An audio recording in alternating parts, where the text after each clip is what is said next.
Caleb lived alone in a small apartment on the edge of the city. He was a quiet man in his late 20s, with no close family or friends. He worked from home, fixing broken machines and selling spare parts online. His life was simple, even boring. Until one day, something strange happened. It started with an ad on the dark side of the net. Buy a smart pet companion today, limited stock, no returns. It said. The image showed a small glowing cube with big eyes. Sitting like a puppy. The price was low, much lower than any real smart pet on the market. Caleb hesitated, but something about the ad pulled him in. Maybe it was the glowing reviews, maybe it was the loneliness. He clicked the Order Now button and forgot about it after a few days. But then, late one night, a loud thud came from outside his door. A large silver box sat there, nearly as tall as his waist. It had no labels, no markings, no delivery man's name, just a blinking green light. And a card taped to the top. The card read, "Thank you for your purchase, Caleb." He felt a chill. How did they know his name? He hadn't given it during the order. He checked again, no sender address, no company logo. He dragged the box inside, curious but cautious. The metal was smooth and cold, but the box felt warm from the inside. He grabbed a screwdriver and slowly opened the top panel. There was a soft hiss as steam rose from the seams.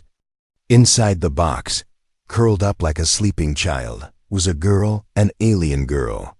She had pale lavender skin that shimmered under the ceiling light. Her hair was soft white and reached her shoulders. Her clothes were thin, like a jumpsuit made for sleep. Around her neck was a small silver collar blinking softly. Caleb froze. This wasn't a smart pet. This was a living being, a person. He stared at her for a long moment, unsure of what to do. Then, her eyes fluttered open, big, round, and glowing. Faintly blue, she looked at him with a mixture of fear and hope. Her lips moved slowly, and she whispered, "Please, don't return me." Caleb stumbled back in shock. The girl sat up weakly, coughing once. She looked thin and tired, her voice shaking as she tried to speak again. "I can be quiet. I can clean. I won't break." Her words broke Caleb's heart. She sounded like she was trained to beg, like she had been sold before. He wanted to ask 100 questions. Who was she? Where did she come from? Why was she in that box? But all he could say was, "You're not a pet." She tilted her head, confused. "My last owner said I was," she replied softly. "He didn't like me, so he sent me back. Then they sent me to you." Caleb shook his head. "This is wrong. You're not a thing. You're a person." She looked down at her knees and didn't answer. He reached out to help her stand, but she flinched. "I won't hurt you," Caleb said.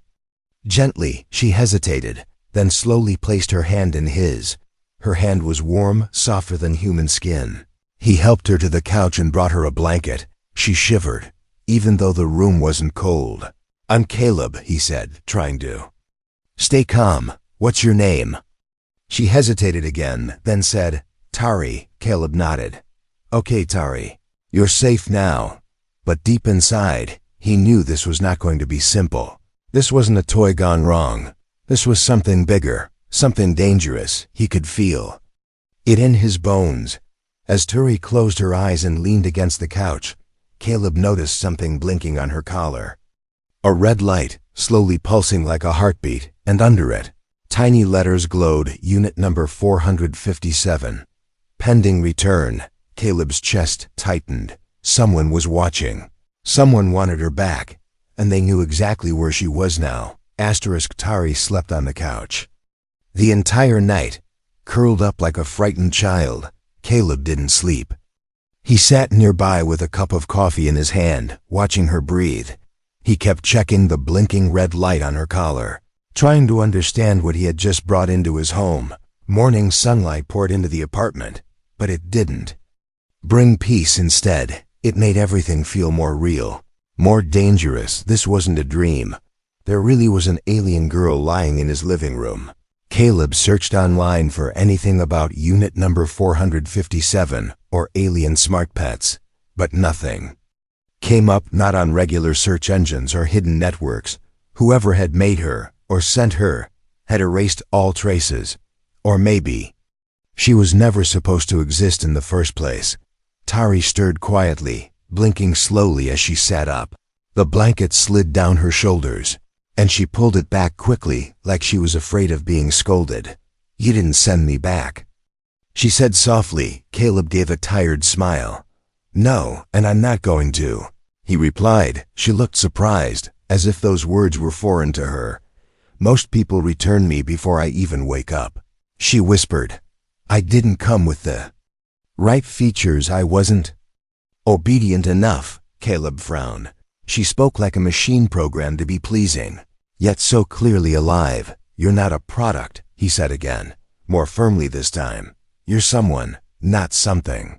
Tari tilted her head, as if she didn't understand the difference. "What does that mean?"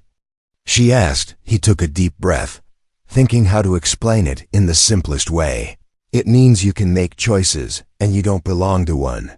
She blinked slowly, letting that idea settle in. Then she smiled, just a little. It was the first time he saw her do that. It made her look less like an experiment and more like a person. Caleb made her a simple breakfast toast and fruit. Tari sat at the table nervously, touching the fork like it was a strange tool. She didn't eat at first, just stared at the food. "Is it poisoned?" she asked quietly. Caleb's heart sank. "No," he said quickly. "Why would I poison you?" She looked down.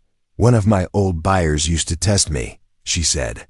"He wanted to see how much I could handle before shutting down." Caleb felt a mix of anger and sadness. He didn't know who had made her or who had bought her before. But he knew they didn't treat her like a living being. They had treated her like garbage. "You're safe here," he said again. "You don't have to be scared." She slowly took a bite. Then another. Her eyes widened. "This tastes warm," she said with a surprised smile. Caleb chuckled. "Yeah, it's called food. Welcome to Earth." As the day went on, they talked more. Tari told him small things, like how she used to be kept in a crate between owners, how she didn't remember her real home, how each time she was returned, something inside her broke a little more. She asked if he had a family. Caleb paused, then said, "Not anymore." His voice was quiet, and she didn't ask more. They sat in silence for a moment, two strangers, both abandoned in their own ways. That evening, Caleb tried to examine her collar again, but every time he touched it, it buzzed with a painful electric shock. Tari winced but didn't complain. "It punishes me if I leave the house without permission," she said calmly. Caleb had enough. "This thing has to come off," he muttered. He called an old tech contact who dealt with black market software. They agreed to meet the next night. As the sun set, Caleb handed Tari a clean set of clothes, his old hoodie and sweatpants. They were far too big on her, but she smiled and said, "I look like a human now." She did, at least a little, when he sat back on the couch. She hesitated, then slowly walked over and sat beside him. Her voice was low, almost a whisper. "Do you really not want to return me?"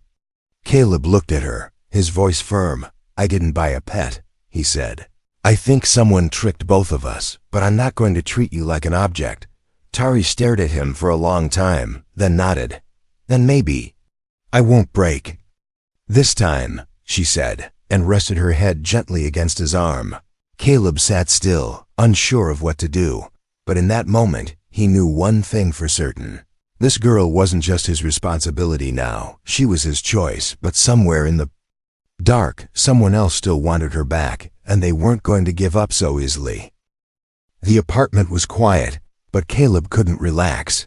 He had taken a risk by keeping Tari, and now, with the red light on her collar blinking faster each day, he could feel the pressure closing in. That morning, while Tari was sleeping, Caleb tried connecting the collar to his custom hacking tablet. He ran scan after scan, trying to break its encryption. But the code wasn't human. It was something far more advanced, possibly alien, possibly dangerous. Every time he got close to cracking it, the collar pulsed with red light and let out a soft clicking sound. It was like a timer, counting down to what? Caleb didn't know, but it made the hair on his neck stand up later. That day, he decided to check the hallway security cameras.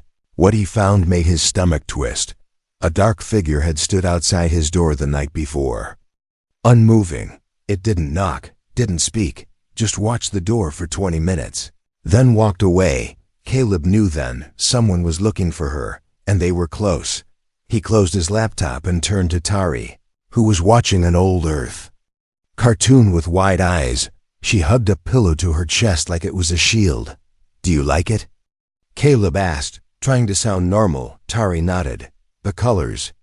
They make me feel calm," she whispered. He didn't tell her about the figure outside the door, not yet, but he knew he had to move fast. That night, they met with Kellen, a black market tech dealer who owed Caleb a favor. They met in an underground parking garage, cold and empty. Kellen was a short, bald man with more metal in his face than skin. He raised an eyebrow when he saw Tari. "This the pet?" he asked. "She's not a pet," Caleb snapped. "She's someone." Kellen shrugged, pulling out a scanning tool. He tried to interface with the collar, but the tool sparked and shut down. "What the hell?" he muttered. "This isn't standard tech. Can you remove it?" Caleb asked. Kellen scratched his chin. "Maybe, but I'll need time in this thing. It's broadcasting." Caleb's heart skipped. "Broadcasting?" Kellen nodded. "Yeah, low frequency, hard to detect, but it's pinging out coordinates. Every few hours." Tari lowered her head. "I told you, they always know where I am." Caleb clenched his fists. "Then we need to stop it." "Now," Kellen sighed. "I can try, but if they're tracking her, they may already be close." They left quickly, Tari holding onto Caleb's arm tightly. Back at the apartment, the silence felt heavy. Caleb closed the curtains, locked door, and powered down all internet connections. Tari sat on the floor, her knees pulled to her chest. She didn't cry, but her body shook slightly. "They don't stop," she said softly. "No matter where I go, they send collectors' machines. Men, anything, just to get me back." Caleb knelt in front of her. "Why you?" he asked. "There are other units, right?" She hesitated, then said something she hadn't told him before. "I'm not just a unit," she said. "I was part of a test." "What kind of test?" "They tried to mix human kindness with alien adaptability," she whispered. "An experiment to create the perfect companion, not just to serve, but to feel." Caleb stared at her. "You mean you were made to feel emotions?" She nodded. "And that was their mistake," she said. "They couldn't control what they gave me." He sat beside her in silence, thinking. This wasn't just about a stolen product. This was about something bigger. Something a powerful corporation wanted buried. Later that night, a high-pitched beeping woke Caleb from sleep. Tari was already standing near the door. Shaking, the collar was glowing red-hot, the light now pulsing like an alarm. "I think they're here," she whispered. Caleb rushed to the window, down the street. He saw them, 3 dark drones floating silently toward the building, sleek, black, and without any lights except for the scanning beams at their base. He pulled Tari back from the window. "We have to go," he said, grabbing a backpack. She didn't ask where. She just nodded and followed him, barefoot, her feet barely touching the ground. They ran down the stairs and into the night. Every few steps, Caleb turned around, expecting to see the drones following. But for now, they were alone. They stopped at an abandoned train yard, hiding between rusted cargo containers. Tari leaned against a wall, breathing hard. Caleb placed a hand on her shoulder. "We'll figure this out," he said. "I won't let them take you." She looked at him, eyes filled with something unfamiliar trust. "You're the first person who ever said that," she whispered. "The others, they just gave me back." Caleb didn't answer, but deep inside, a fire had started to burn. He wasn't going to let her be taken again, no matter what. And as the red light from her collar began blinking faster, he knew time was running out. Asterisk. Wind howled through the empty train yard. Metal groaned and echoed as Caleb and Tari stayed hidden between 2 old cargo containers. The sky was dark, But the collar around Tari's neck still glowed red. Its blinking light was a constant reminder that they were running out of time. Caleb held her close, listening to every small sound. Distant drones buzzed like insects in the night sky, searching, scanning, hunting. "I need answers," he whispered. "Tari, I need to know who you really are." Tari sat quietly, her arms wrapped around her knees. Her glowing blue eyes stared at the ground, unsure if she was ready to speak. For a long moment, she said nothing. But then, her voice came out, soft and trembling. "I wasn't made in a lab," she began. "Not at first." Caleb looked at her, confused. "You told me you were manufactured." "I lied," she said quietly. "That's what they told me to say if anyone ever asked." She turned to face him, her voice gaining strength. "I come from a planet called Virella, far beyond the human trade routes, my people. We weren't warriors or traders or scientists. We were artists, healers, and empaths." Caleb leaned in, listening closely. "But then humans discovered our world," she continued. "Not your kind, not people like you, but greedy ones. Powerful ones." She took a deep breath. "They wanted to use our DNA, our emotions, our calm nature. They wanted to mix us with programmable intelligence, to create something obedient, beautiful, and alive." Tari pointed to her collar. "This wasn't a gift. It was a shackle," she said. "They took children from my planet, including me. They erased our memories and replaced them with commands." Caleb's hands clenched into fists. "So you're not a machine at all," he said. "You're just modified." Tari nodded. "Pieces of my old self still return sometimes," she whispered. "Smells, dreams, music, emotions, things they tried to delete." Caleb's chest felt heavy. This wasn't just a girl with a tracker. She was a stolen soul, wearing a cage around her neck. He stood up, looking around the yard, his mind racing. "We need help," he said. "There has to be someone out there who knows how to remove this." Tari shook her head. "They killed most of the techs who worked on us," she said. "They were afraid of leaks, afraid someone would tell the truth." Just then, a soft humming sound broke the silence. Both of them froze. A drone hovered slowly into view, its red scanner sweeping across the containers. Caleb grabbed Tari's hand and pulled her deeper into the shadows. The drone passed by without seeing them, but it was too close for comfort. "We can't stay here," Caleb whispered. "I know someone off-world." Tari's eyes widened. "Off-world?" "Yes," he said. "A smuggler named Lina. She owes me for saving her ship once.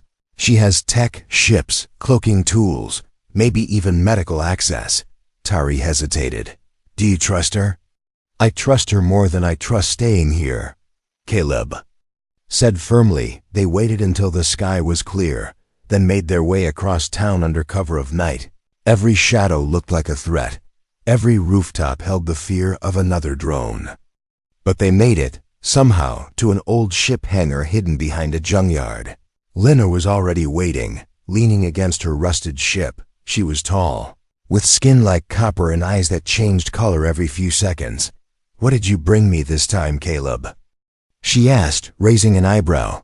Caleb stepped forward. "This is Tari, and we need your help." Lina looked at the glowing collar, then at Tari's scared face. Her playful smile vanished. "Oh, I know what she is," she said, her voice serious now. "She's one of the Virellan hybrids."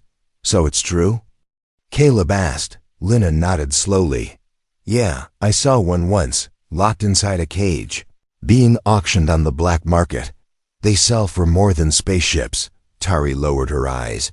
"And not for sale," she said. Lina gave her a sad smile. "Not anymore." They entered the ship, which smelled like oil and fire. Lina guided them to a small medical bay with blinking lights and strange machines. She pulled out a scanner and hovered it near Tari's collar. "This thing is coded to a central system," she said. "Cutting it wrong could kill her. Can you remove it?" Caleb asked. Lina nodded slowly. "I can try, but it will hurt." Tari looked up, her voice steady now. "Do it," she said. "I don't want to belong to anyone again." Lina handed Caleb a set of noise-blocking headphones. "You don't want to hear this," she warned, but Caleb stayed. He held Tari's hand as Lina began. Tari screamed once, a raw, deep cry that shook Caleb's bones, but she didn't let go, and when it was over, the collar lay broken on the floor. Tari gasped for breath, sweat running down her face, but her neck was free. Lina smiled. "She's not their property anymore." Caleb looked at Tari, and in her eyes, for the first time, he saw something new. Not fear, not confusion, but strength. And that scared him even more than the drones, because now she was truly alive. The broken collar lay silent on the metal floor.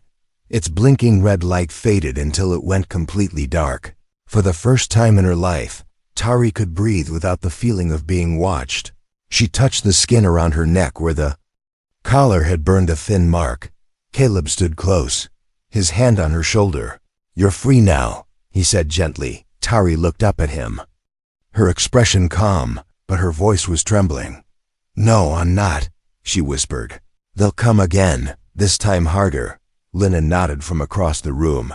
"She's right," she said, adjusting her gloves. "They probably already know the collar's been removed, and when they do, they'll send more than just drones." Caleb clenched his fists. "We need to disappear." Lina pulled out a digital map of nearby spaceports and hidden smuggler lanes. "There's a rebel port 3 systems out," she said. "They don't ask questions, and they don't hand over refugees. But we'll need a ship fast. And not one of mine." "Why not yours?" Caleb asked. "Because mine's tagged," Lina replied. "They scan everything that leaves this planet now, especially ships tied to known smugglers." Tari sat quietly, her fingers playing with a loose thread from her sleeve. She looked pale, not from fear, but from the weight of what was coming. "If we go," she said slowly, "we can't ever come back, not even to Earth."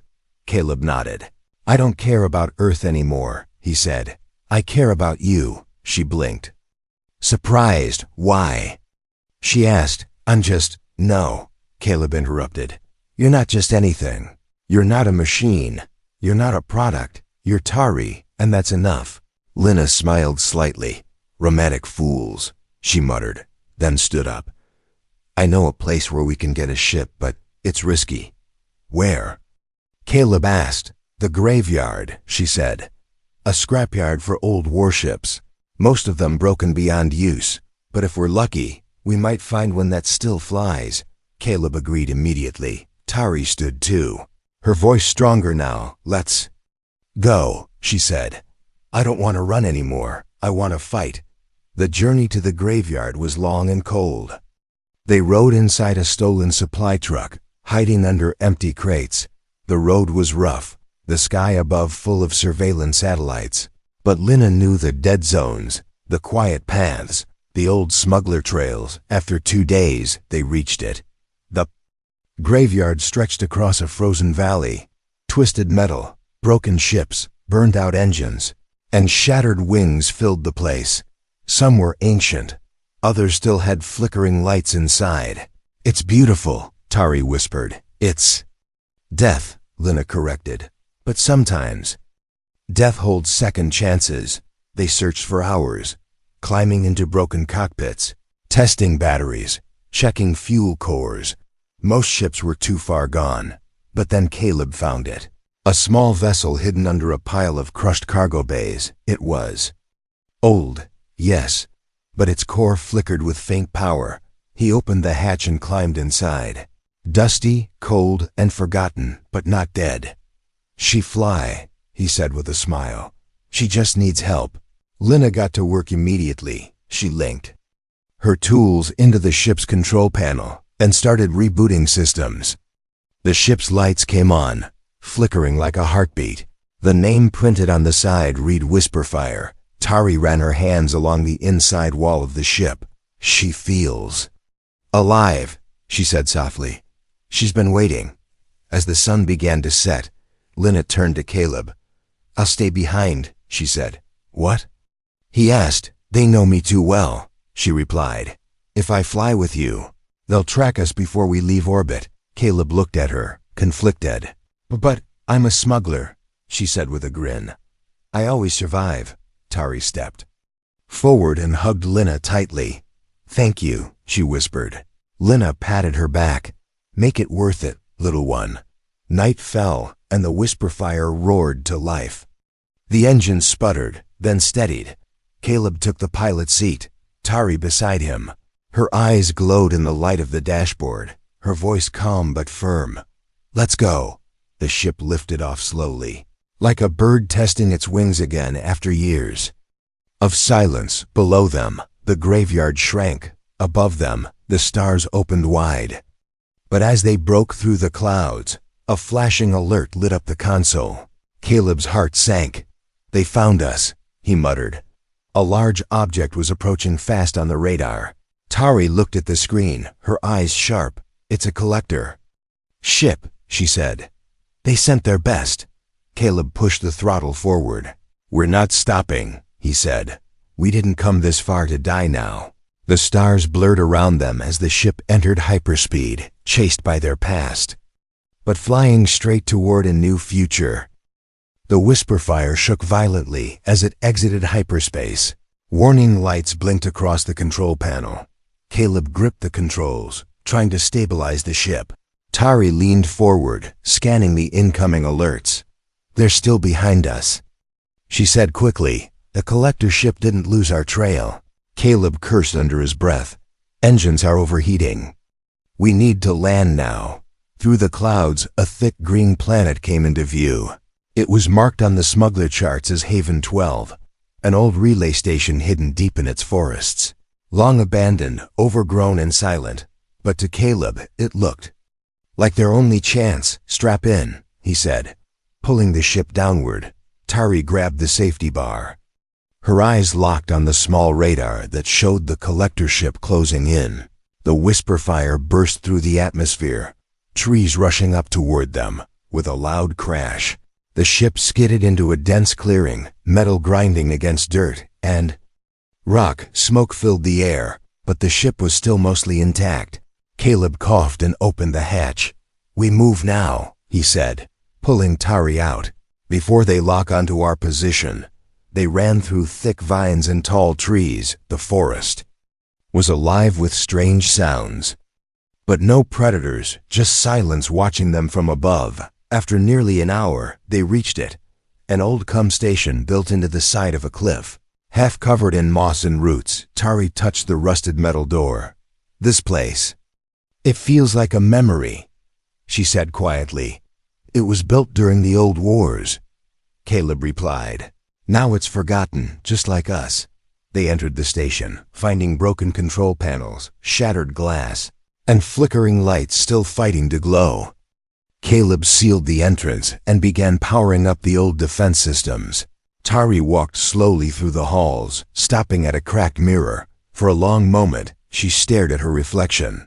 I don't look like her anymore, she whispered. Who? Caleb asked. The girl I used to be, before they changed me, she replied. Caleb walked over and placed a hand on her shoulder. You're still her, he said. You're just stronger now. Just then, the ground trembled.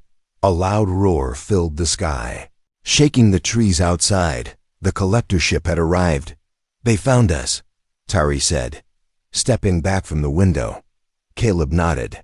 Time for our last stand. He activated the outer perimeter defenses. Old turret guns powered up with deep grinding sounds. He handed Tari a pulse blaster, small, compact, but deadly. Ever used one of these? He asked. She looked at the weapon, then nodded. I remember now, she said. They trained us in secret, told us it was just pretend. Outside, the collector ship hovered just above the clearing. A ramp extended, and black armored figures began marching out, tall, faceless, moving with machine-like precision. Each one carried stun rods and retrieval clamps. Not weapons to kill, but tools to capture. They want you alive, Caleb muttered. That gives us one advantage. The defense turrets opened fire, cutting down 2 drones, but the others returned fire, blowing up a section of the outer wall. Smoke and dust filled the air. Tari stood behind a metal barrier, heart pounding. "They'll breach us in minutes," Caleb said. "We hold them here. Buy time for the Whisperfire's auto repair to finish." Tari took a deep breath, then stepped out from cover. Blaster in hand, she moved like a shadow, graceful. Fast, focused, she fired 3 clean shots, disabling the lead drones. Her eyes glowed with a fierce light Caleb had never seen before. "You're not property," he shouted from behind cover.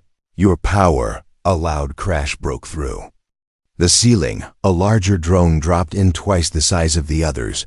It scanned the room and locked onto Tari.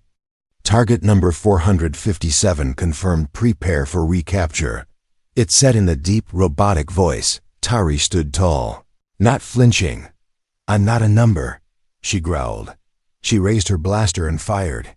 The shot hit the drone's sensor, blinding it. Caleb rushed forward and launched an EMP grenade. The explosion crackled with light, and the large drone collapsed in sparks. Silence followed.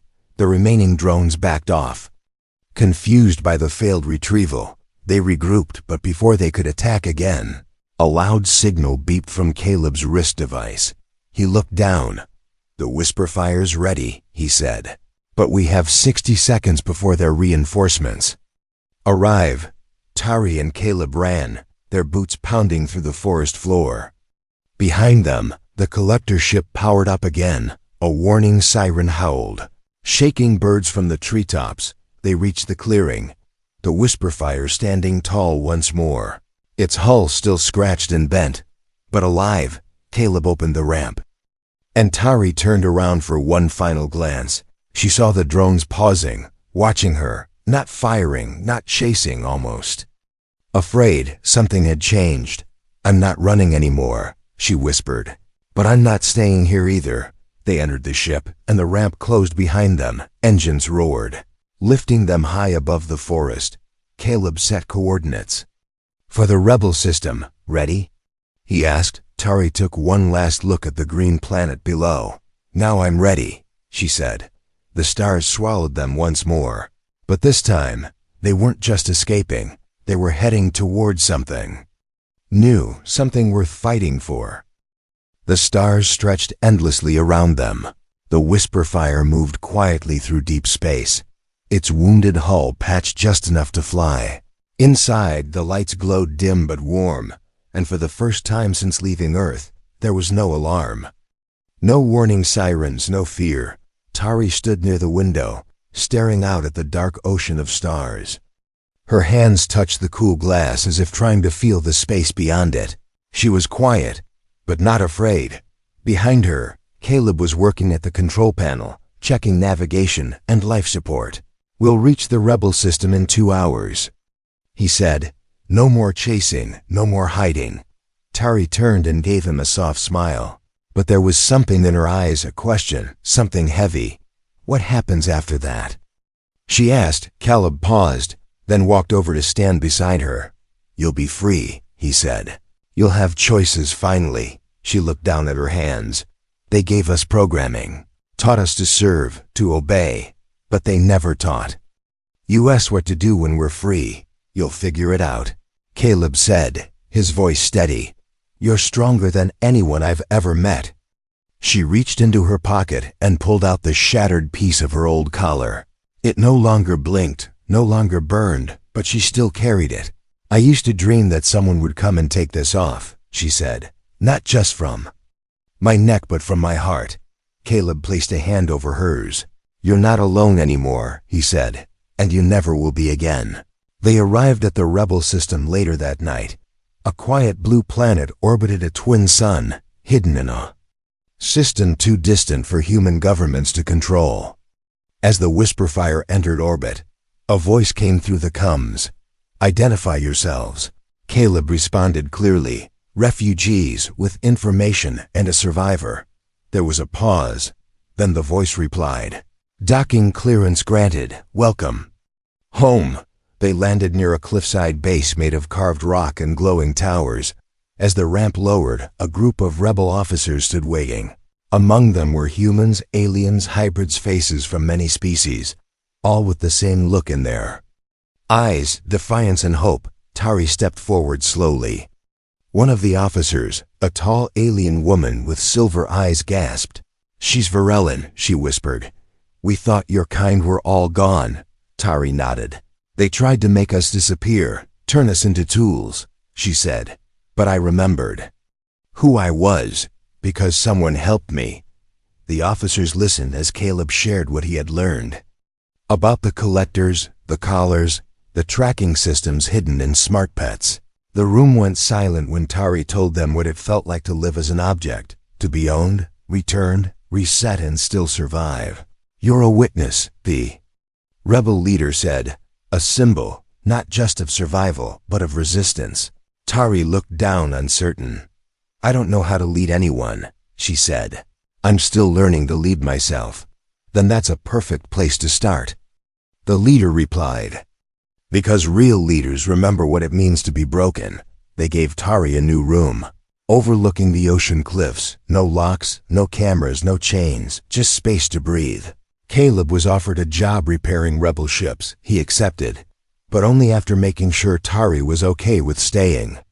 Weeks passed, and the scars began to fade. Tari joined classes, talked with others like her, rescued hybrids, former slaves, escaped experiments. And every day, she grew a little louder, a little more confident. One evening, she walked into the repair hangar where Caleb was fixing a broken engine. She stood there silently until he noticed her, covered in grease, smiling like an idiot. "I thought you hated loud places," he joked, wiping his hands. "I did," she replied. "But I don't hate them when you're in them." He looked at her, surprised. She stepped closer, holding something in her hand, a small badge with the rebel crest. "They want me to speak at the next gathering," she said nervously. "I'm scared, but I want you there with me." Caleb nodded slowly. "Always," he said. "You're not just someone I saved, you're someone I believe in." The stars shined brighter that night. Tari stood before the rebel crowd, her voice steady as she told her story. Not just the pain, but the growth, the love, the second chance. She ended her speech with a simple line that made every being in the hall pause. "They made me to be owned," she said. "But someone saw me as something else, not a tool, not a pet, not a machine, but a person, and because of that, I became more." After the applause faded, Caleb met her at the steps. He didn't say anything, just opened his arms. She stepped into them, smiling through tears, and whispered the same words she had spoken the night they first met. Only now, they meant something new. "Please, don't return me." Caleb held her tighter. "Never," he said. "Not in this life, or the next." The galaxy was still broken in many places, but as long as one person dared to see beyond what others called worthless, there was always hope. And together, they had become something no system could predict, something no collar could control, a bond real, human, and free.